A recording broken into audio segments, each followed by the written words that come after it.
Hi நண்பர்களே, நான் உங்கள் நெல்லை வேலை நண்பர்களே. இன்னைக்கு இந்த பதிவு யாருக்குன்னா நம்ம வணக்கமுங்கோ சீலா நெல்லை சங்கர் மாப்பிள்ளைக்கு. வணக்கமுங்கோ சீலா நெல்லை சங்கர் மாப்பிள்ளை, நீங்க 2 பேரும் இப்படி பண்ணுவீங்க நான் சத்தியமான கொஞ்சம் கூட எதிர்பார்க்கல. நான் உங்க மேல கோவப்படலை, ஆத்திரமும் படலை. ஏன்னா ஒரு ஒரு மனசுல உள்ள வேதனையே நான் உங்ககிட்ட சொல்றேன். ஏன்னா நீ இப்போ வாய் வயிறமா இருக்க புள்ளத்தாச்சி, அதனால உங்கள்கிட்ட நான் சத்தம் போட மாட்டேன்.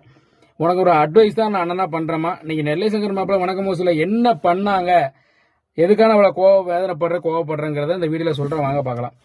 அப்புறம் நெல்லை சங்கர் மாப்பிள்ள சீலா தங்கச்சிக்கு தான் சரி ஒரு எதுவும் தெரியலை, 4 விஷயங்கள் தெரியலை, உமருக்குமா தெரியாது, 7 பிள்ளை பக்க போறீரு, தாப்பனாக போறீரு. அந்த மேரியம்மா அங்கே ஒத்தையில பாவம் இருக்கு. அந்த மேரியம்மா நீங்கள் வளகாப்புக்கு கூப்பிட்டா என்ன? என்னைக்கு நீங்கள் உங்கள் அம்மா வீட்டுக்கு வந்தீங்களா, அப்பா அம்மா வீட்டுக்கு தென்காசிக்கு வந்தீங்களா, அன்னையிலிருந்து மேரியம்மா கவனிக்க மாட்டேங்கிய, அந்த அம்மா ஒரு ஃபங்க்ஷனுக்கு கூப்பிட மாட்டேங்கிய. ஏன் இப்படி இருக்கிய? சீலாமா நீ தான் ஒரு பெத்த தாய், அதை நீயாவது கூப்பிடணுமா? அதுவும் கூப்பிடுறது கிடையாது. ஏன் இப்படி பண்ணுதியா? அந்த அம்மா பாவம் இல்லையா? அதுவும் ஒரு ஆசீர்வாதம் பண்ணால் அந்த குழந்தை நல்லா இருக்கும். உங்களுக்கு ஒரு ஒரு சந்தோஷம் இருக்காதா? பெத்த தாய் நம்மளை பார்க்குன்னு சொல்லி சந்தோஷம் இருக்காதா? ஏன் தான் இப்படி பண்ணுறது எனக்கே தெரியல. 2 பேருமே சத்தியமாக சொல்லுறேன். அதுக்கப்புறம் ஏமா மேரி அம்மா, நான் உங்களுக்கு ஒரு பதில் சொல்கிறேன். நீங்களும் தான் பெத்த பிள்ளை பேத்தி 2வது வர பிள்ளை மாசமா இருக்கு, வளகாப்பு வச்சிருக்காங்க. காலையில் கூப்பிட்டதுலேருந்து பிள்ளைய பார்க்க நீங்கள் போக மாட்டேங்களா? ஏன் இப்படி பண்ணுதிய நீங்களும்? அவங்களுக்கு தான் ஒரு ஒரு கூறுகட்ட குக்கர் மாதிரி பண்ணதாங்க, நீங்கள் அதுக்கு மேலே பண்ணுதில்ல. ஏன் அப்படி? மாப்பிள்ள நெல்லை சங்கர் மாப்பிள்ள, நான் என்ன சொல்லுதுன்னு கேளுங்க.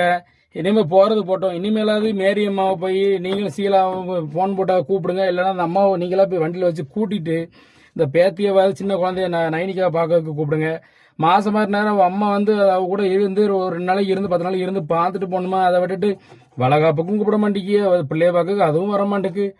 என்னதான் நினைச்சுக்கிட்டு எழுதி 2 பேரும் எனக்கே தெரியலையே. கஷ்டமா இருக்கு. சீலாமா இந்த மாதிரி தப்பு பண்ணாதம்மா. நிஜமாவே நான் அண்ணன் உன் மேலே செம்ம கடுப்புல கோவத்தில் இருக்கேன். சரி மாசமா இருக்க பிள்ளை வாயு வயமா ஏதா இருக்கிய, வாயு வயமா இருக்க பிள்ளை நம்ம திட்டப்படாதான் நான் பேசிக்கிட்டு அட்வைஸ் பண்ணிக்கிட்டு இருக்கேன்.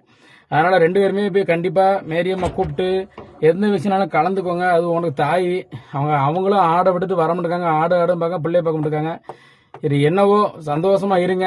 வாழ்த்துக்கள். வளகாப்புக்கு வர முடியல, கண்டிப்பா 2வது குழந்தை பிறக்கும்போது கண்டிப்பா நான் பார்க்க வரேன். சீலாமா உடம்பு பார்த்துக்கோ, நல்ல தண்ணி குடி.